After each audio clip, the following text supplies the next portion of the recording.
Good evening dear friend, welcome to my YouTube channel agriculture exam study with Vinod sir. Agriculture exam study with Vinod sir channel में आपका स्वागत है। आज हम चर्चा करेंगे, आज हम जानेंगे एक ऐसे एग्रीकल्चर साइंटिस्ट के बारे में, ऐसे प्लांट ब्रीडर के बारे में जिनका एग्रीकल्चर के उत्पादन में बहुत ही विशेष योगदान है और उनका एग्रीकल्चर में अतुलनीय योगदान है, अकल्पनीय योगदान है। इसके लिए उन्हें बहुत सारे अवार्ड, पद्म भूषण, पद्म विभूषण और यहाँ तक भारत का सबसे बड़ा सर्वोच्च सम्मान भारत रत्न से भी सम्मानित किया गया है। Doctor M S. Swaminathan. Doctor M S. Swaminathan का भारतीय एग्रीकल्चर और कृषि के उत्पादन में, मीन्स फूड प्रोडक्शन में, स्पेशली अगर हम बात करें गेहूं के उत्पादन में, उनका बहुत बड़ा अहम योगदान है।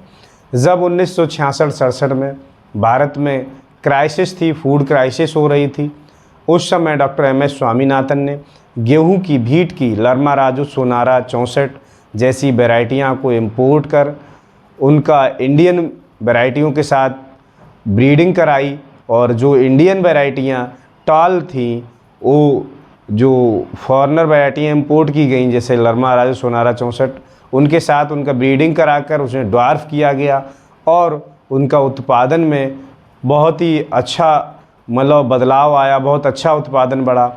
और इस योगदान के लिए एग्रीकल्चर में उन्हें कभी भुलाया नहीं जा सकता, उनका बहुत ही महत्वपूर्ण योगदान है।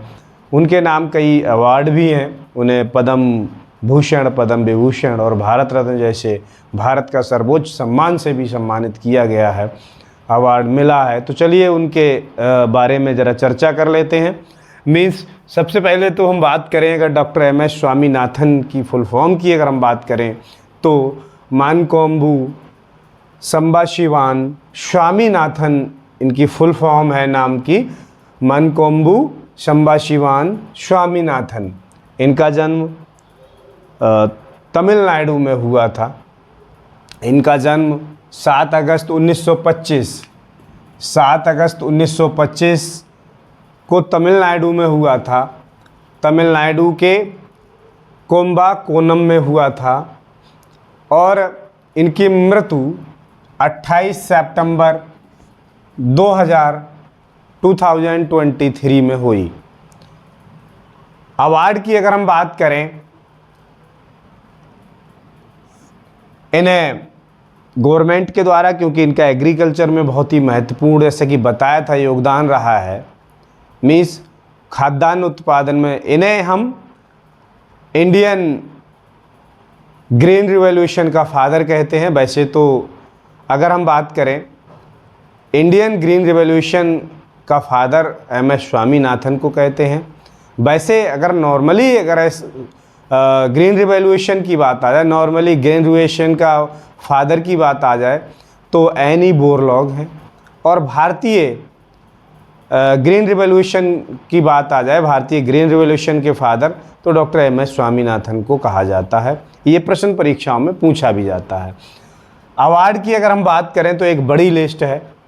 इन्हें पद्मश्री अवार्ड 1967 में मिला था, रेबन मैक्सेस अवार्ड 1971-72 में मिला था, बर्ड फूड प्राइज़ 1987 में मिला था, जो कि FAO food and agriculture organisation जो संस्था है उसके द्वारा बर्ड फूड प्राइज़ दिया जाता है, वो अवार्ड मिला था 1987 में। पद्म विभूषण की बात करें तो 1989 में पद्म विभूषण मिला था। 2001 में मिलेनियम प्राइज़ 2001 में स्वर्गीय श्री अटल बिहारी वाजपेयी जी के द्वारा इन्हें दिया गया था।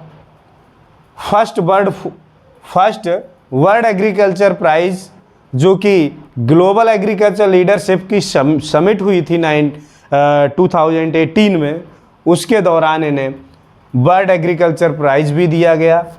2024 में 2024 में भारत का सर्वोच्च सम्मान भारत रत्न से भी मरणोपरांत इन्हें सम्मानित किया गया। ये ex president of national commission on farmers of India भारतीय किसान आयोग के अध्यक्ष भी रहे थे।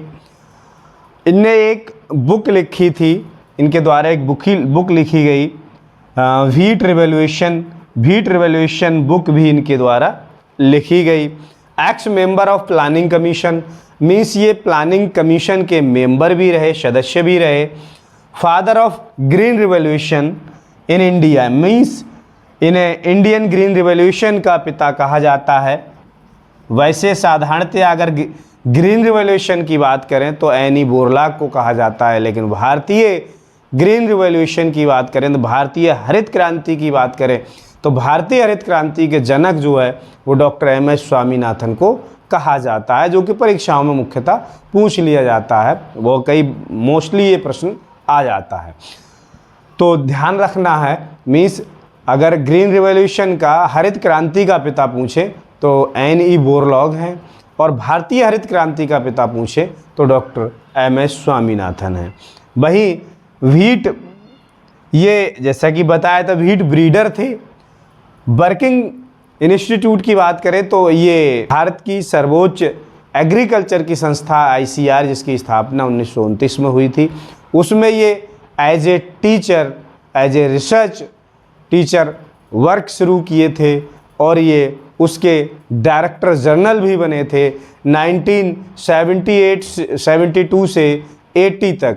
1972 से 1980 तक ये ICAR की, जो कि एग्रीकल्चर की सर्वोच्च संस्था है, उसके डायरेक्टर जनरल भी रहे थे। और ये डायरेक्टर रहे थे IRRI means Indian rice research institute, जो Manila international rice research institute Manila Philippines में है, उसके भी ये डायरेक्टर रहे थे। IRRI के डायरेक्टर भी ये रहे थे डॉक्टर एम एस स्वामीनाथन। तो एम एस स्वामीनाथन के बारे में एग्रीकल्चर में अगर मतलब एग्रीकल्चर के किसी भी एग्ज़ाम को देने जाते हैं तो निश्चित तौर पर एम एस स्वामीनाथन के बारे में जानकारी होना चाहिए, इससे क्वेश्चन पूछ लिए जाते हैं। सभी क्वेश्चन इसमें जितने भी हमने टॉपिक पर चर्चा करी, जिन जिन प्रश्नों पर अगर हमने चर्चा करी, मोस्टली इसमें पूछ लिया जाता है। जैसा कि बताया था भारतीय हरित क्रांति के जनक मोस्टली पूछ लिया जाता है एम एस स्वामीनाथन। और ये अगर हम बात करें अब मोस्टली भारत रत्न जो मिला है 2024 में, ये भी प्रश्न पूछा जा सकता है, एग्रीकल्चर में ज़रूर आ सकता है। और बाकी अवार्ड भी इनके जो हैं पूछे जा सकते हैं। ये प्लांट ब्रीडर थे, और एम एस स्वामीनाथन का संबंध किससे है तो एग्रीकल्चर से है। ऐसे हमने डॉक्टर एम एस स्वामीनाथन के बारे में जाना, पढ़ा। उम्मीद करता हूँ ये सब प्रश्न आपके लिए महत्वपूर्ण हैं, आप इन्हें ज़रूर पूरा सुनेंगे।